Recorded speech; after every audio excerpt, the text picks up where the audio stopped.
Prijetan dan, a mi se trudimo da redovno izveštavamo o životu građana koji se i dalje bore sa posledicama majskih poplava.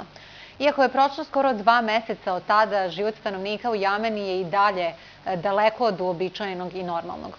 O tome s kojim problemima se suočavaju razgovaramo sa pokrajinskom ombudsmankom Anikom Muškinjom Hajnrih, koja im je i bila u poseti prethodnih dana. Dobro jutro, dobrodošli u jutarnji program. Hajde najpre da krenemo od toga što ste vi videli kada ste obilazili Jamenu i na što su se u stvari odnosile primedbe građana koje ste primili? Otišli smo u Jamenu polazeći od one čuvene rečenice koju često čujemo: vratio se život, otišla je voda. Nažalost, u Jameni smo imali osjećaj sasvim suprotan, da je život za te ljude stao, upravo stao.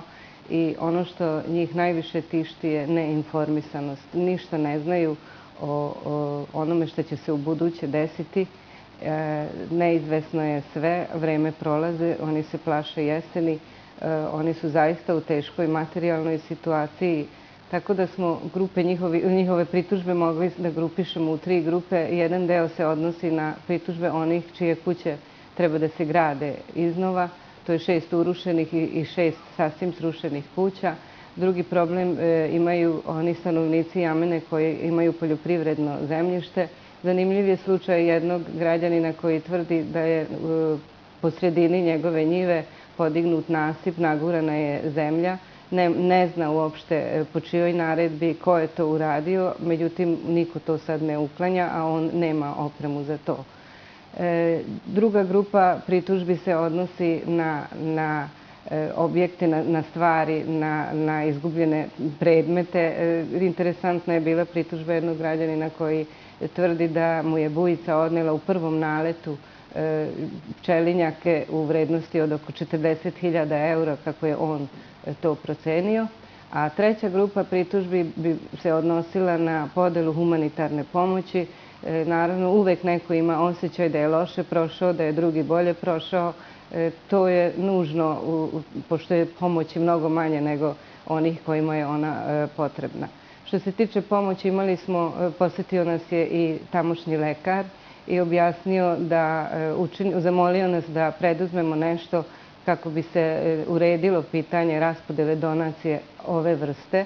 Naime, one dođu često i od fizičkih lica direktno u kancelariju mesne zajednice, njega pozovu da preuzme tu humanitarnu pomoć, međutim često dobija bukvalno medicinski otpad, lekove kojima je istekao rok trajanja, sanitetski materijal koji nije sterilan, znači lekove koji nisu na listi lekova u Republici Srbiji, i istovremeno ima manjak lekova kao što je, na primjer, Trodon za teške bolesnike, a građani Jamene zaista sad finansijski ne mogu da pokriju ni elementarne svoje troškove. Nabrojali ste jako puno problema, o njima se sve vreme priča, naročito sa tom humanitarnom pomoći. Ljudi su toliko toga slali, dobro deo se i pojede, ali mnogi stanovnici poplavljenih područja kažu da nikad nisu videli ništa od te hrane i da bukvalno već 2 meseca dobijaju paštete i mesne naratke. Nemoguće da je to jedino što im je poslato. Da, i ovde se samo o paštetama i o mesnim naretcima govorila uglavnom, ali i sa raspodelom tih prehrambenih proizvoda su nezadovoljni, mada oni poručuju svima da nije to najveći problem. Najveći problem je što dolazi jesen, a jedan broj njih živi u šatorima, dobili su šatore koji su postavljeni u njihovim dvorištima i tu žive u šatorima. Preko dana provetravaju, otklanjaju posledice koliko mogu. Zatim, mnogo su se žalili zbog toga što nemaju čime da prehrane stoku. Letina je propala skoro 100%, stoka je gladna, a problem je sve teži i teži. Mi smo pregledali republički izveštaj, zato smo zapravo i otišli u Jamenu. Da li je tu reč o onom izveštaju u kom je popisano samo 12 Da, kuća aktivnosti ministara, uglavnom aktivnosti ministara. Našli smo svega na 5-6 mesta uzgred da se spominje i Jamena. Znači, ovo mesto nije na listi prioriteta po našoj proceni, naravno. niko nije video te procene. Pitali smo građane da li su prijavili štetu. Rekli su da su je prijavljivali u mesnoj kancelariji, oni su rekli matičaru, verovatno je to službenik zaposlen u toj mesnoj kancelariji. Pitali smo da li su dobili neku potvrdu o tome, da li su sami procenili štetu, makar okvirno.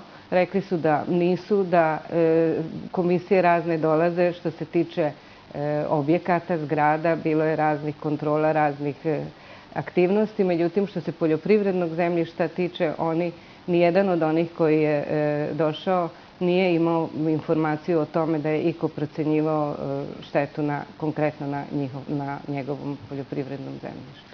Hoću za kraj da vas pitam, mislim da je iz svega ovog jasan komentar koliko su nadležne institucije ažurne i odgovorne u celoj ovoj priči, ali šta je to vaša preporuka i vaš apel?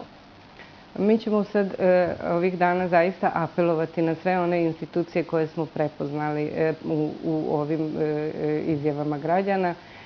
Pribavit ćemo mi informacije koje njima nedostaju i obavestit ćemo građane. Mi smo pokušali da im objasnimo da mi nismo komisija, da mi zaista direktno ne možemo da pomognemo rešavanju njihovog problema.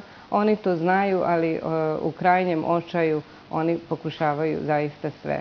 Došlo je preko 20 građana, što je za tako jedno malo mesto zaista veliki broj. Nadamo se da će nadležne institucije imati sluha za ovo. U svakom slučaju treba da nastavimo da pričamo o tome da li će biti i daljih poseta. Naravno, mi ćemo i dalje posećivati mesta u Vojvodini. To radimo inače tokom svih ovih 10 godina. Pokušat ćemo da izdvojimo neki problem i sa tog aspekta govorimo o stanju ljudskih prava u Vojvodini, jer je to naš osnovni zadatak. Hvala vam puno na gostovanju u jutarnjem programu.